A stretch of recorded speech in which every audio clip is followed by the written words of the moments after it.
let's get some picks for these games tonight, shall we? Get some picks, perhaps feel a little knocked down and not hopeful about your team. Maybe we'll do that as well. I don't know. We'll see where it takes us. We have our college football analysts, Patterson and Barrett, Sallee, giving us their picks for these games, guys. We're going to start with Florida and Utah. Utah is favored, even though Cam Rising is questionable. We know Florida got the dub last season, but that was not in Utah, and Anthony Richardson was there. He is not there. It is in Utah. And Utes, like you said, Chip, they do not lose when they are at home. Total sitting at 44.5, and Chip, you are targeting that total. Tell us why.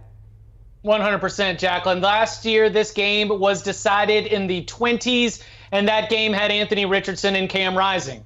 We are likely not going to be dealing with that as we have Graham Mertz and we have Bryson Barnes. And we have a Utah offense that, if Keithy doesn't play, that's probably your most reliable outlet. I just don't think anything about Utah's offense is very threatening. And look, Florida is good along the lines of scrimmage. I think that they've got the dudes to be able to push some resistance here. I do not trust Florida's offense. Graham Mertz in this road opportunity. I just think that when we look at last year's matchup, which already had a little bit of a rock fight type feel, now we put this game in Salt Lake City, two teams that are going to be trying not to lose. I think we get another rock fight on our hands. I'm going to go under the total.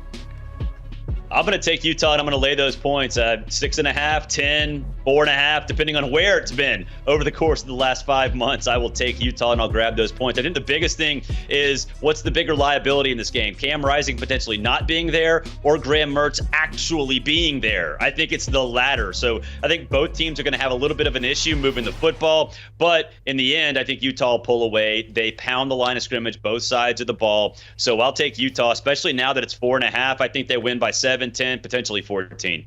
All right, Barrett taking Utah, Chip taking the under. Let's talk about Nebraska and Minnesota, where the Matt Rule era is starting for the Cornhuskers.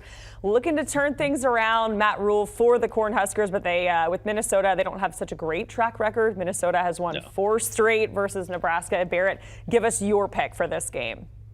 Yeah, I'm going to take Minnesota. I'll lay the points, mostly because of Nebraska. I think Matt Rule's going to do fantastic there, but this is a bad opponent in week 1. I don't really trust Jeff Sims as a passer. I saw him here 3 years at Georgia Tech. He's been very inconsistent, and that even might be a compliment. I don't necessarily think their offense will click right away. Not necessarily sold it'll click ever because of Marcus Satterfield, but it's not going to happen in week 1, even if it does work out against a Minnesota team that, generally speaking, is stout at the line of scrimmage. Yeah, I don't have a ton of confidence in the Greek Rifle, Minnesota's new quarterback, Kaliakmanis, but I do think that they've got the better offense here. They've got the identity of beating you up at the line of scrimmage. They're finally healthy at the wide receiver position in a way that they haven't been over the last couple of years.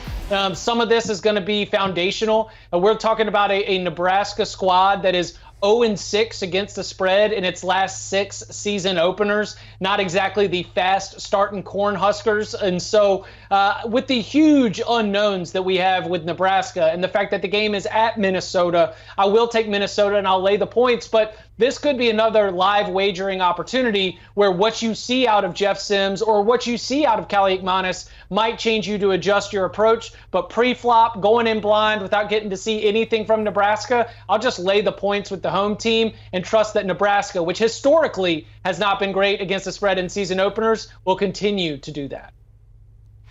All right, guys, that brings us to our Geico 15. We want your best bet for the Thursday night slate. Chip, kick us off. You don't make a headline-stealing offensive coordinator hire and then go out all limp and soft in your very first game. You are aggressive. You come. You bring the touchdowns. And that is exactly what NC State is going to do. There needs to be a 3 on the board beside NC State's name because you don't spend all that money to get Robert and I to come to Raleigh. You don't go out there and get Brennan Armstrong from the transfer portal if you're not trying to put up points. NC State makes a statement and goes over their team total. I'm going to go Florida versus Utah under the 43.5.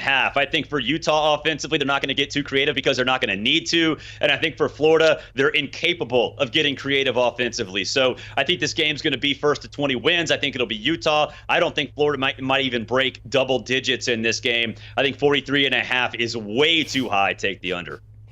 Dang, dagger to the heart. All right. Sorry, Jack. Barrett, it's all right. It's just reality, guys. I got to get with it and stop being delusional. Giving us their best bets for the Thursday night slate. Just a reminder that UConn-NC State game is on CBS Sports Network tonight at 7:30 Eastern. And for more Week 1 previews and breakdowns, make sure you check out the latest episode of the Cover 3 podcast. The crew also taking a closer look at LSU, FSU. You can download and listen wherever you get your pods, or you can scan that QR code on your screen.